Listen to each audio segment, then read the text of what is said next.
반갑습니다. 수학의 정석 실력편 차윤입니다. 자, 10단원의 이론편 두 번째 덩어리 시작하겠습니다. 두 번째 덩어리도 이해를 잘해야 돼요. 쌤이 모든 내용들에 대한 설명, 증명 전부 다 해줄 텐데 최종적으로는 공식 외워서 문제를 한두 줄 만에 푸는 것이지만 문제를 읽어보면서 뭘 물어보는 건지 어떤 숫자가 뭘 의미하는 건지 이런 것들을 파악하지 못하면 또 제대로 문제 해결할 수가 없기 때문에 자, 지금부터 하나씩 잘 해보겠습니다.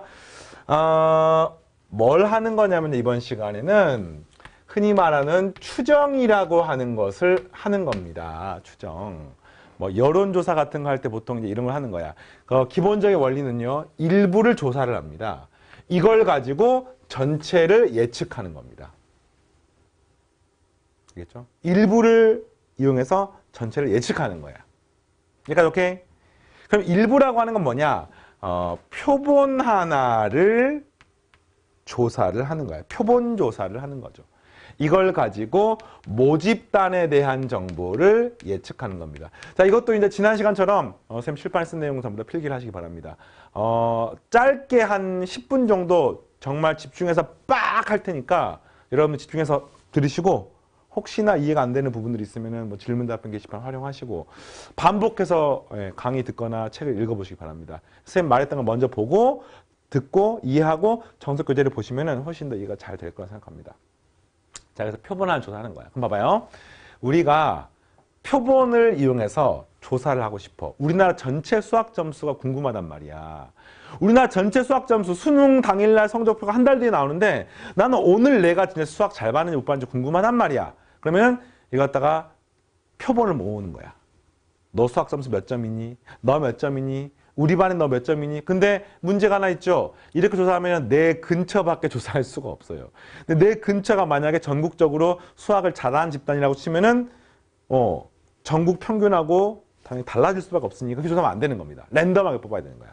보통 이제 온라인에서 그런 것들을 조사를 하고 이것들을 보정을 해서 최종적으로 원점수를 환산하는데 자, 일단은 그래서 표본 조사를 하는데 내가 조사할 수 있는 것은 이 표본 안에 들어있는 사람들의 정보만 알 수 있습니다. 알 수 있는 것은요, 이 사람들의 평균이 얼마지? X바를 조사할 수 있습니다. X바. 한글로는 뭐였더라? 표본 평균. 그 다음에 S제곱이나 S를 조사할 수 있습니다. 이게 뭐였습니까? 이 사람들의 분산, 표준편차. 표본 분산, 표본 표준편차. 그리고 또 하나 알 수 있는 게 있습니다. 바로 N. 이게 뭡니까? 표본의 크기. 내가 조사한 표본이 몇 명을 조사했는지. 그래서 여러분들이 보면은 여론조사 같은 거 할 때 보면 조그만 글씨로 뭐가 나와 있냐면은 내가 전화조사 방식으로 해가지고 뭐 몇 명을 조사를 했고 몇 명 조사 중에서 응답자가 몇 %였고 그것 등 중에서 뭐 신뢰도가 몇 %고 뭐 오차가 몇 %고 뭐 플러스 마이너스 몇 %, 뭐 이런 말이 나와 있거든요. 그게 이제 다 이런 거랑 관계가 있어요. 자, 어쨌든 그거는 이제 비율 관련된 이야기니까 나중에 하고요. 그래서 표본을 조사를 하고 나면은 이 데이터 X바 SN만 가지고 나는 모집단의 정보를 예측할 수 있는데 모집단에서 궁금한 건 다음에 세 가지죠. 모 평균이 얼마니? M이 얼마니? 모 분산이 얼마니? 시그마 제곱이 얼마니? 모 표준 편차가 얼마니? 요 세 가지가 궁금한데 그 중에 우리가 추정할 수 있는 거는 딱 하나 요겁니다. 요거 M입니다. M. 그래서 이 단원 이름이 뭐냐면 모평균의 추정이야. 모평균의 값을 알고 싶은 거야. 어떻게? 표본을 이용해서. 물론 나머지도 다 알면 좋겠지만 일단은 모평균의 추정만 하는 거고요. 이건 좀 이따가 말한 간단한 다른 팁에 의해서 구할 수가 있습니다. 일단은 모평균을 궁금해하는 겁니다. 결론부터 말하면 이렇게 말합니다. 말이 좀 어려워요. 신뢰도 95%로 추정을 하면은 모평균은 내가 측정한 X바 더하기 1.96의 루트 N분의 시그마 내가 측정한 X바 마이너스 1.96의 루트 N분의 시그마 여러분 교과서에도 나와 있고 정석교재에 나와 있는 공식입니다. 신뢰도 95%로 추정하면은 모평균은 이것과 이것 사이에 있습니다. 이렇게 말하는 겁니다. 그래서 시험 볼 때는요, 이 공식 외워서 문제를 푸는 겁니다. 그런데 이 공식이 나오는 과정이나 원리를 모르면 완전히 숫자만 대입하는 기본적 문제는 풀지만 문제가 변형이 되면 풀 수가 없습니다. 그래서 원리를 반드시 아셔야 돼요. 일단 첫 번째, 신뢰도 95%란 말은 무슨 말이지? 이 말인 겁니다. 내가 그래서 뭐 100번을 추정을 하면 그중에서 95%, 95번은 맞다는 뜻입니다. 다시 말하면 95번은 실제로 모 평균이 내가 말하는 이 신뢰 구간이라고 부르는 거 안에 들어가 있습니다. 자, 이름이 또 신뢰 구간이란 말이 있어. 신뢰 구간. 신뢰 구간. 신뢰 구간은 내가 추정이니까 딱 꼬집어서 말하는 게 아니라 어떤 범위로 말을 하거든요. 그때 얼마부터 얼마까지. 예를 들어서 이런 거예요. 내가 여러분의 수능 수학 점수를 예측할 거야. 추정할 거야. 그랬을 때 너네들의 수학 점수는 96점이야! 이렇게 추정을 하면은 이거는 그냥 맞으면 좋고 아니면 말고 이런 식의 추정 아니겠습니까? 뭐 점쟁이도 아니고. 그렇게 하는 게 아니라 추정을 이렇게 하는 거야. 너네들의 수학 점수는 80점 이상 100점 이하일 것 같아.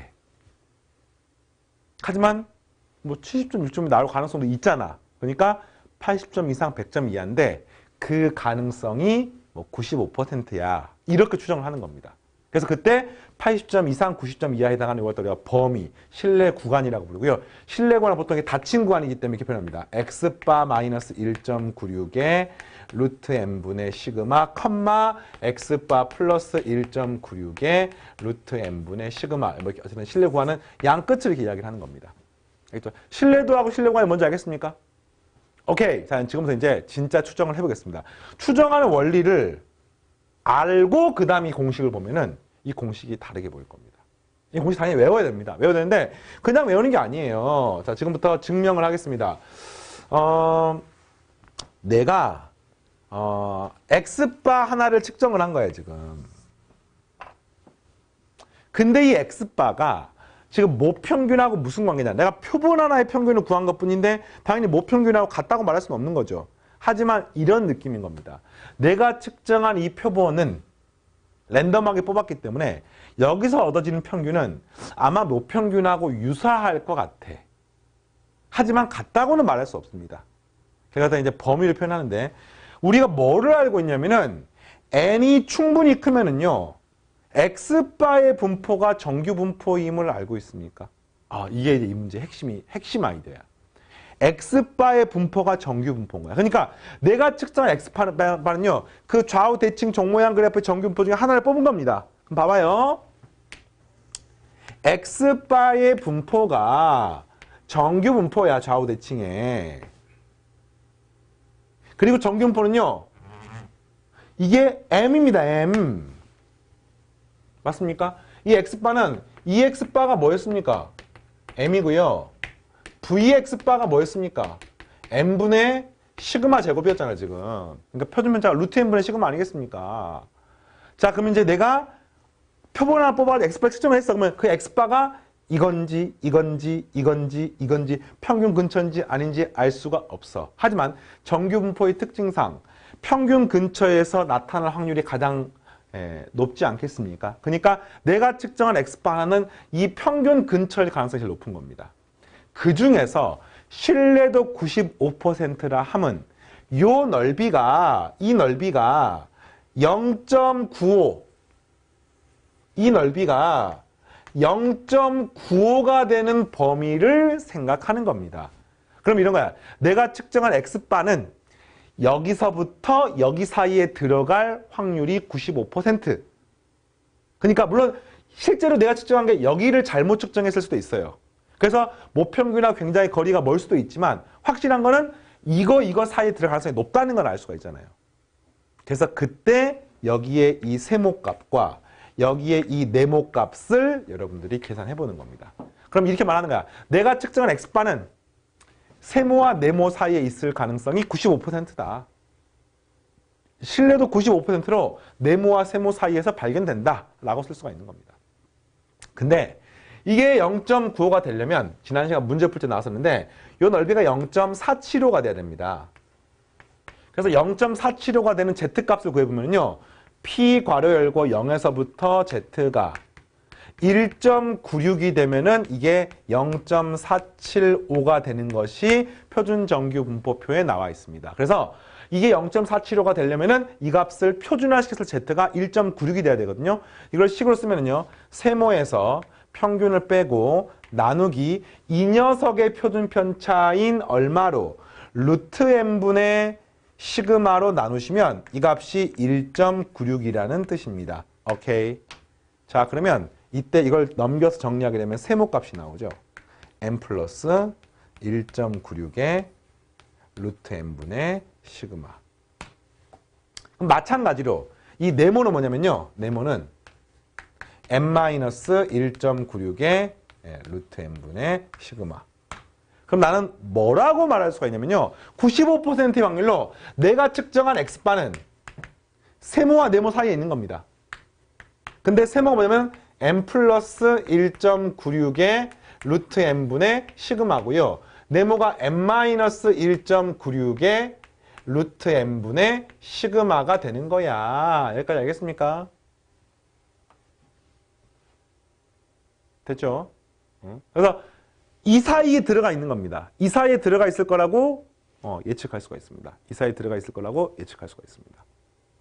자, 일단은 이렇게. 자, 그러면 내가 x바는 측정을 한 거야. 근데 진짜 궁금한 건 뭐니? m이 궁금한 거야, m. 그래서 이 식을 이렇게 해서 m만 남기고 넘기고요. 이렇게 해서 m만 남기고 넘겨서 이 식을 m에 관한 식으로 나타낸 게 필요합니다. 그게 뭐냐? 이거 넘기면 x바 플러스 1.96의 루트 n분의 시그마, x바 마이너스 1.96의 루트 n분의 시그마, 이런 식이 되는 겁니다. 그래서 이게 우리가 최종적으로 외워야 되는 식이에요. 신뢰도 95%로 모평균을 추정하는 공식은 내가 측정한 x바 하나에다가 더하기 1.96의 표본의 개수인 루트 n분의 시그마. 시그마가 뭐냐면은 이게 뭐냐면 표준 편차입니다. 그래서 이거를 대입하게 되면 95%로 추정할 수가 있는 겁니다. 그래서 이제 앞으로는요, 이런 중간 과정 없이 그냥 바로 숫자만 팍팍팍팍 대입해서 문제를 풀 겁니다. 자, 이때 이제 한 가지 문제점이 있습니다. 내가 지금 알고 있는 거는 이거 알고 있지. 내가 궁금한 거는 이걸 알지. 표준 편차 알고 있습니까? 모르고 있습니까? 실제로 여러분이 보는 수학 문제에는요, 표준 편차가 나와 있는 문제가 훨씬 많습니다. 다만 현실적으로는 내가 표준 편차를 구하려면 모평균을 구한 다음에 편차의 제곱 평균을 이용해서 문제를 푸는 건데, 모평균을 지금 모르는 상태인데 당연히 표준 편차는 모를 가능성이 훨씬 높잖아. 그래서 실제로는요, 표준 편차를 모르는 경우가 훨씬 많습니다. 대부분입니다. 그런데 시험 문제를 만들기 위해서 표준 편차가 나와 있는 것 뿐이야. 그런데 여기에 어마어마한 상황이 하나가 등장합니다. n이 충분히 크면은 근사적으로 표준 편차가 표본 표준 편차인 요 값과 이 값이 같음이 알려져 있습니다. 이것도 역시 대학 과정입니다. 그래서 이거를 이용해서 여러분들은 문제를 풀다가 만약에 문제에서 내가 표준 편차가 안 나와 있는데 측정할 하나의 표본의 표준 편차가 나와 있으면 이걸 갖다가 근사적으로 이거 쓰는 겁니다. 그래서 이제 표본 표준 편차가 왜 n-를 나눴느냐라고 하는 질문들 지난 시간에 했잖아요. 그게 이제 표준 편차와의 차이를 줄이기 위함이다. 이런 말이 나와 있는데 이제 이런 거랑 상관이 있는 겁니다. 역시 다 고등과정이 아니기 때문에 그냥 쭉 읽고 끄덕끄덕 넘어가면 되겠고요. 일단 중요한 건 이 식을 외우시는데 그때 문제에 따라 여기다가 표준 편차가 나와 있으면 쓰시고 그게 아니면 표본 표준 편차를 쓰면 되겠습니다. 자, 그러면 이제 만약에 신뢰도가 95%가 아니라 99%면 어떻게 되겠습니까? 라고 질문을 할 수 있습니다. 그럼 99%가 되면요, 이 넓이가 더 커지겠죠. 얼마가 되면 되겠니? 이 넓이가 0.99가 되면 되겠죠. 맞습니까? 그럼 이거 반토막 넓이가 얼마가 되면 되겠습니까? 0.495가 되면 되겠습니까? 이 넓이가 0.495인 z값을 구하면 아까는 z가 1.96이었잖아요. 이건 z가 2.58이 되면은 똑같이 0.495 495에 해당하는 넓이가 나와서 신뢰도 99%가 되는 겁니다. 자, 그러면 신뢰도 95%에서 99%를 바뀌면 뭐만 바뀔까요? 이 공식에서 요것만 달라지겠죠. 이것만 달라지겠죠. 맞습니까? 그럼 최종 공식에서 뭐만 달라질까요? 이것만, 요것만 달라져서 이 숫자는 바로 Z와 밀접한 관계가 있는 것을 알 수 있습니다. 신뢰도가 커지면 커질수록 이 숫자가 커질 수밖에 없는 거죠. 그래서 다시 말하면 모평을 추정하는 인자는 크게 네 가지가 있어요. 첫 번째, 내가 측정한 표본 평균 하나, X바. 두 번째, 신뢰도, 다시 말하면 Z값. 그 다음에 표본의 크기, 그 다음에 표준편차. 이렇게 네 가지의 인자가 있습니다. 그래서 또 하나 물어볼게요. 이론은 끝났어요. 신뢰도가 높은 추정과 낮은 추정 중에는 뭐가 더 좋을까요? 또 신뢰 구간은 긴 게 좋을까요? 짧은 게 좋을까요? 어떻겠습니까? 자, 봐봐요. 신뢰도가 당연히 높아야 되지 않겠습니까? 신뢰도가 낮으면 쉽게 말하면 맞지 않다는 뜻이잖아. 그래서 여러분은 수학 점수가 100점 받을 거야. 신뢰도는 10%야. 이러면은 뭐야 이거? 10%는 맞고 90% 틀린단 말이잖아. 그런 추정은 아무런 의미가 없는 거지. 여러분의 수학 점수는 아마 90점 이상일 거야. 신뢰도는 95%야. 이러면은 그래 100 중에 95는 맞고 뭐 아닐 수도 있고 이런 식으로 이제 대비를 할 수가 있는 거죠. 그래서 신뢰도는 높지 않으면 가치가 없습니다. 실제 통계학에서 신뢰도 95% 이하는 쓰질 않습니다. 이론적으로 계산할 때는 Z값에 따라서 이 정규분포 넓이가 나오는 거니까 신뢰도가 95%도 있고 90%도 있고 뭐 80%도 있고 다 있을 수 있지만 실제로는 95% 이하는 뭐 가치가 없어요. 쉽게 말하면 추정이 맞지가 않기 때문에 추정하지 않습니다. 신뢰도 99%도 사실은 95%도 사실은 부족하다고 말을 해, 일반적으로. 한 99% 정도 돼야지 내 추정이 가치가 있는 거죠. 신뢰 구간은 긴 게 좋을까, 짧은 게 좋을까요? 긴 게 좋다고요? 긴 게 좋다고요? 긴 게 당연히 정확하겠지만, 기니까 넓이가 크겠지만, 신뢰도가 높겠지만, 봐봐. 여러분의 수능 수학 점수는요, 쌤 예측할 수 있어. 신뢰도 100%로 예측할 수 있다. 예측해볼게. 여러분의 수능 수학 점수는 0점부터 100점 사이야. 0점부터 100점 사이. 신뢰도 100%. 맞습니까? 당연히 0점부터 100점 사이일 거 아닙니까? 이게 뭐예요? 신뢰 구간이 길기 때문에 생긴 문제점이야. 신뢰 구간이 길면 신뢰도가 높아지는 거 맞지. 그런데 추정을 하려면요. 점쟁이처럼 거의 콕 집어서 추정을 하셔야 됩니다. 근데 신뢰 구간이 길어버리면 말 그대로 그냥 의미 없는 추정인 거야. 이해되겠습니까?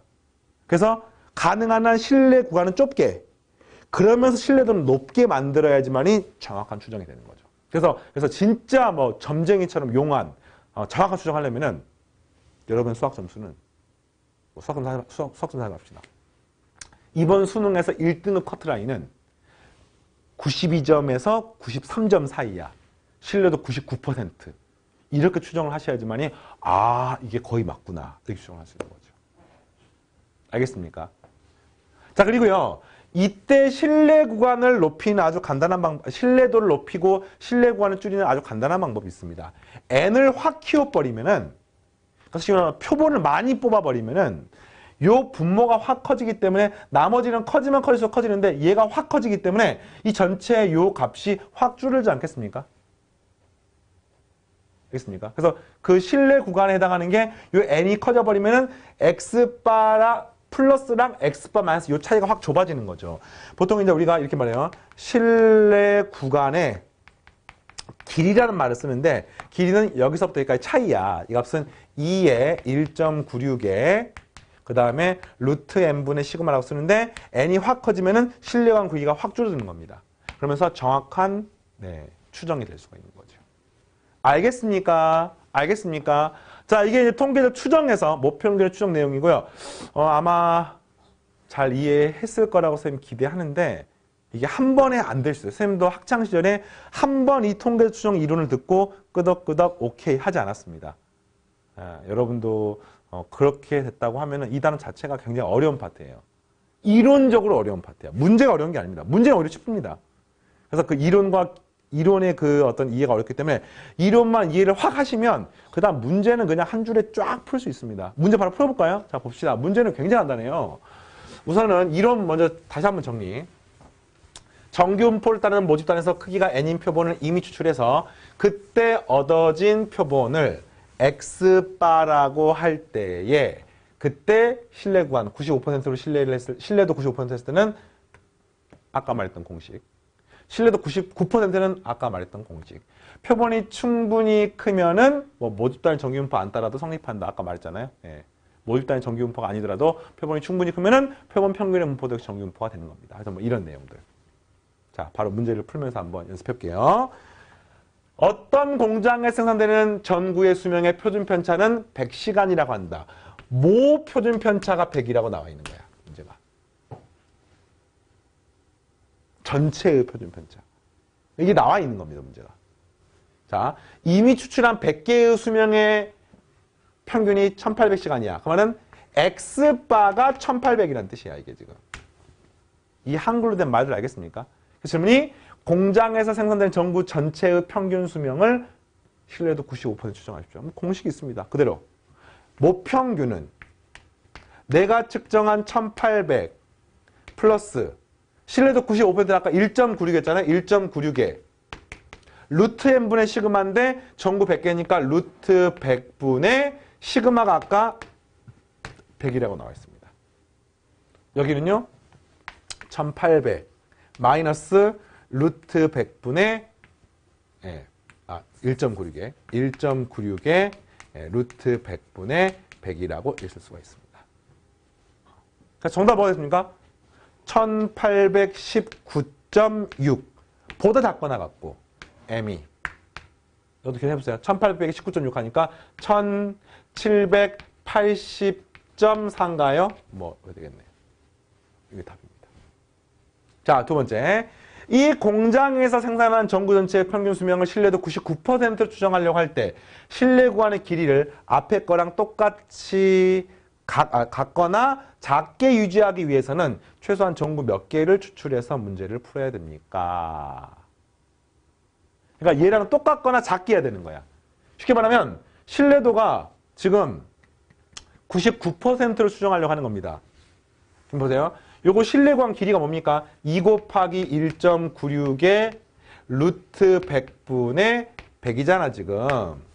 근데 이걸 신뢰도 99%로 만들면 2 곱하기 2.58 곱하기 루트 n분의 시그마 이렇게 하는 거예요 지금.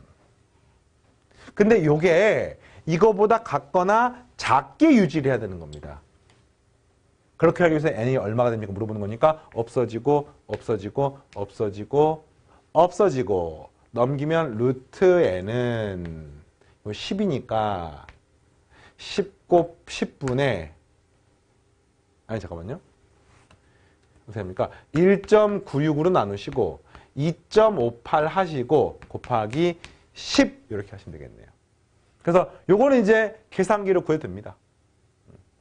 왜냐면 이게 끝이 아니라 이걸 제곱해야 되니까 n 값이 나오는 거죠. 그럼 대강 이 값이 25.8 나누기 2하니까 뭐 12점 얼마가 나와서 제곱하게 되면 100 몇십이 나오겠네요. 그래서 구하면 없이 173점 얼마가 나옵니다. 계산기를 구하세요. 네, 그래서 그럼 정답은 174가 내가 원하는 최소한 174개 이상을 뽑게 되면 문제에서 원하는 상황이 되는 겁니다. 신뢰 구간을 작게 만드는 게 좋다니까. 그래서 신뢰 구간을 이거보다는 더 짧게 만들어가지고 좀 더 정확하게 추정하고 싶은 겁니다. 그러면은 174개 이상의 전구를 뽑아가지고 만들어야 돼요. 이해되겠습니까? 아까는 100개를 뽑았는데 174개를 뽑으니까 아까 신뢰도 95%보다 신뢰 구간이 더 짧게 나오면서 신뢰도는 99%로 더 높아진 거 아니겠습니까? 네, 그래서 더 정확한 추정이 되는 거죠. 알겠습니까? 좋아요. 다음 18-5번. 자, 이번에는 어느 회사에서 생산되는 통조림의 무게는 표준 편차가 4인 정규 분포를 따른다고 한다. 이런 것도 다 그냥 친절하게 여러분이 문제를 쉽게 풀게 하기 위해서 모 표준 편차가 4라고 문제에서 나와 있는 겁니다. 근데 안 나와 있는 문제는요. 표본 표준 편차를 쓰기도 합니다. 알겠죠? 통조림 무게의 평균을 알아보기 위해서 통조림 49개를 이미 추출해서 표본별 X바를 구했는데 이걸 이용해서 이 회사에 형성되는 통계 무게를 신뢰도 알파로 추정했더니 이렇게 나왔다. X바랑 알파 값을 구하십시오. 일단은 얘가 131.24랑 128.76이 130에 대해 대칭 아닙니까? 그러니까 하나는 130 플러스 1.24고요.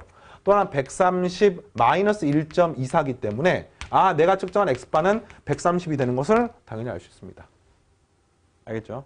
자, 그 다음에 이 1.24의 의미가 뭐냐면요. 1.24의 의미가 뭐냐면은 신뢰도 95%면은 1.96 곱하기 루트 n분의 시그마야. 그래서 지금 신뢰도를 모르잖아. 그러니까 실제로 Z 곱하기 그 다음에 이게 뭐인가? 루트 49분의 그 다음 모 표준 편차인 4 이렇게 쓰는 겁니다. 그래서 이거 Z를 구해보면은 요 Z가 이게 7분의 4니까 높이면 1.24 곱하기 4분의 7이 되거든요. Z를 구할 수 있습니다. 자, 계산해볼게요. 1.24 나누기 4를 먼저 하게 되면은 4, 32, 0.31. 그럼 이거 곱하기 7 하면은 2.17이 됩니다. 2.17. 이렇게.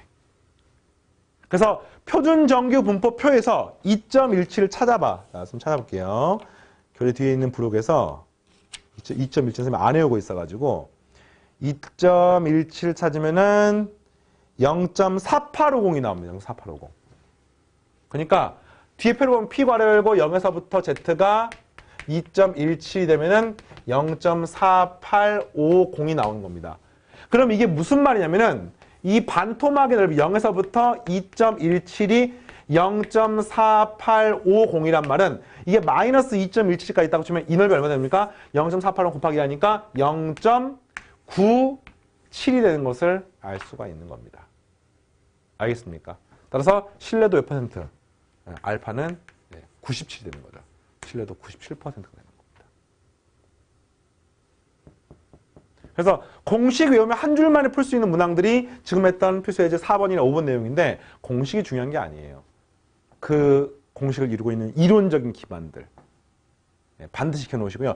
연습 문제 풀면 쌤이 또 문제별로 특색들이 있으니까 계속해서 이야기를 하도록 하겠습니다. 알겠죠? 다음 시간에 10단원 연습 문제를 풀면서 마무리하겠습니다. 자, 이번 시간까지입니다. 마치겠습니다.